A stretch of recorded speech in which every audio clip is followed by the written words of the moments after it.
to a good drummer. Not, and I mean, this guy was playing the shittiest drum kit, 1970s, 1960s drum kit.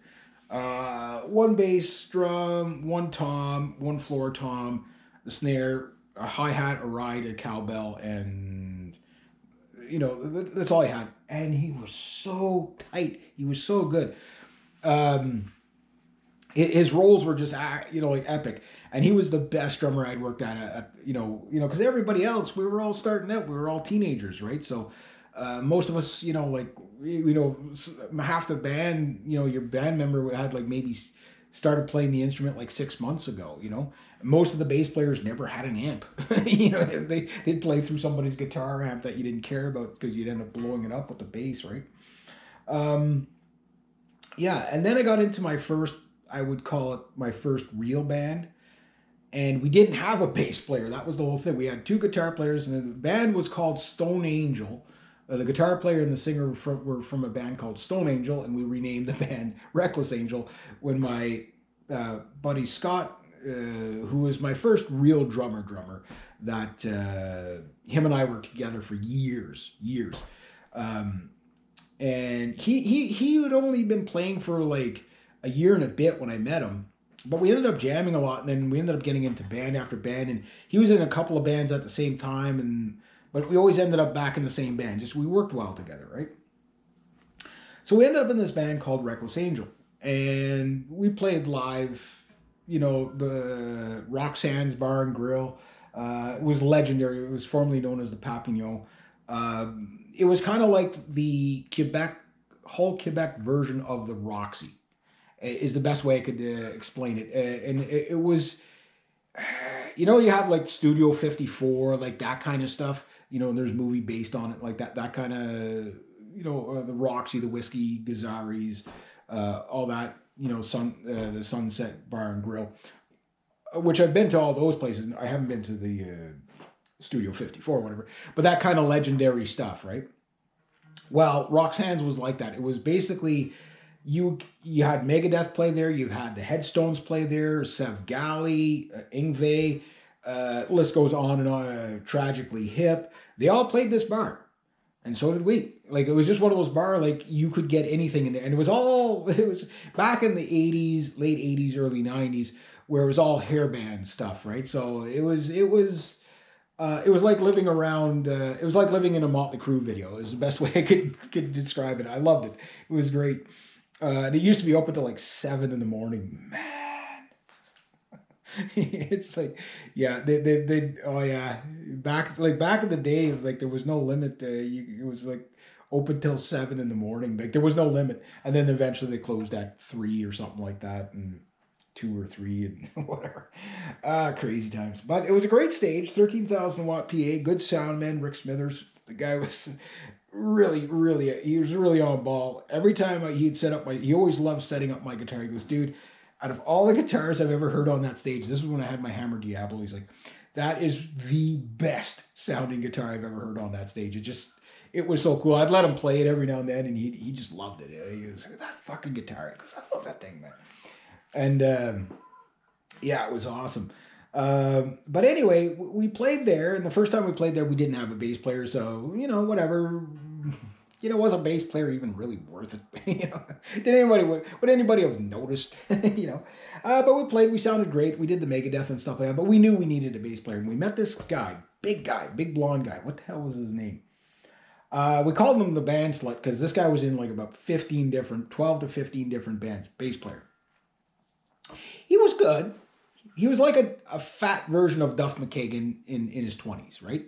And I remember we were playing and jamming forever and a day, and the drummer and I, Scott, were starting to I wasn't getting upset about it or whatever, but like Steph, the singer, I guess he was a little bit nervous to play live or whatever. And we're not ready yet, guys. We're not ready yet. And it's like, it's almost 6 months, dude. We've been like, so anyway, this guy comes along, Randy, Richard, whatever the hell his name was, Ricky, whatever his name was. Anyway, big guy, really stood out. He was about 6'6", 290 pounds kind of thing. Big boy, a big boy.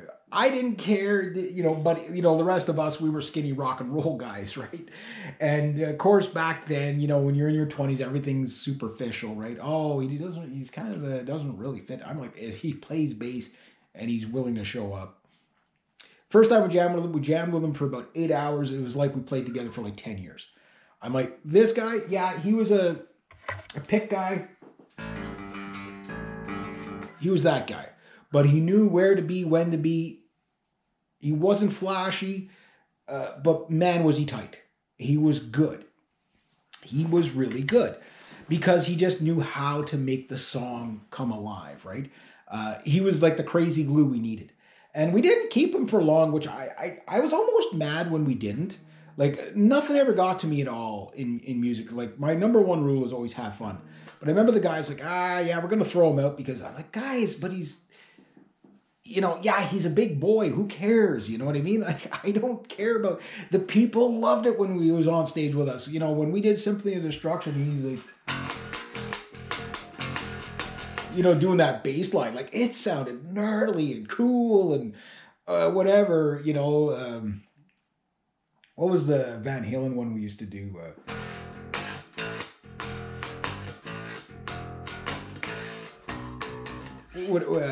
Human Beings. I used to love doing that one. I did Top of the World. I did a bunch of Van Halen stuff. We'd use Panama and all that. Yeah, but he made it sound so good. You know what I mean? He made it sound so good. And it was like, that was more important to me than anything else. But no, we didn't keep him. And then it was like, that kind of sucked, right? And we were looking for another bass player. And then this guy shows up. This is the second guy. Or I guess technically the third guy. He shows up. And his name is Remy. The guy lives in his red Chevette. He's from Montreal. He looked a cross between Rudy Zarzo and Matthias Jabs from Scorpions. So Rudy Zarzo that played in Ozzy, that bass player, he looked like same picture of the hairdo, everything like that, same thing, right? And this guy he gets on stage. Okay, this is his audition. We're like, dude, we're gonna go on stage for a jam that we were going. He goes, yeah, I'll meet you guys there. Oh, okay, well, whatever. And I forget what songs we did. I know we did Born to Be Wild at one point. And then we did, I think, Rock You Like a Hurricane or something like that. And he got up there. And just the way he was rocking out was so fun. But he was good. Like, he was into it with the fingers. The Iron Maiden stuff and all that. He was really, really good. And I'm like, oh, yeah, we got to take this guy. We have to take this guy. Anyway, the other guys are like, we were like, I think Steph was the oldest. He was 26. I was like 21. Scott was, I think, 19 or 20. I can't remember what Rob was.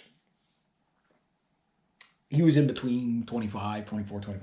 Well, this guy was like 30, 29, 30, 31, right? Oh, he's too old. Like, you kidding me? Did you see how the chicks were dancing? And did you see him rocking out? Like, he was like fucking jumping all over the place. This guy was awesome, Like, yeah, give him his space on the stage. He'll whack you with the freaking neck. But he was good. He was really good. I mean, he basically slept in his car with his bass amp, with the, in the front seat reclined, the seat reclined. I was like, this guy, like, that kind of music dedication, you rarely, like, this guy was living in his car. He also did, like, he'd go all over Montreal. He'd go out to Toronto for a gig. He'd go everywhere just trying to find the right band. And I hope he did something with it. Like, I hope he did well. The guy did like Plaster and stuff like that, but basically he lived in his freaking vehicle for the most part. Because he was so dedicated to the bass, I'm like, take the guy, you know what I mean? But he was too old, blah, blah. I'm like, like in hindsight, okay, he was like 31 at the most, you know what I mean? Like, too old, you know what I mean? But I'm like, we lost such a good player. Like, that one got to me. That one was like, guys, what are you looking for? Like, I'm like, I didn't even said it out to them out loud. I'm like, normally I can hold my tongue, but I was just like, guys, it doesn't get any better than a guy like that. Like, Remy, you could not pick a better bass player than Remy. Until I met my final bass player that I'd be in my final band with. Not the final bass player I'd ever jam with, but the final bass player that was in an actual band I was in. So right after Reckless Angel broke up, Scott and I had the heart to heart. It's like, well, maybe we're just not working out, and maybe we should try different bands.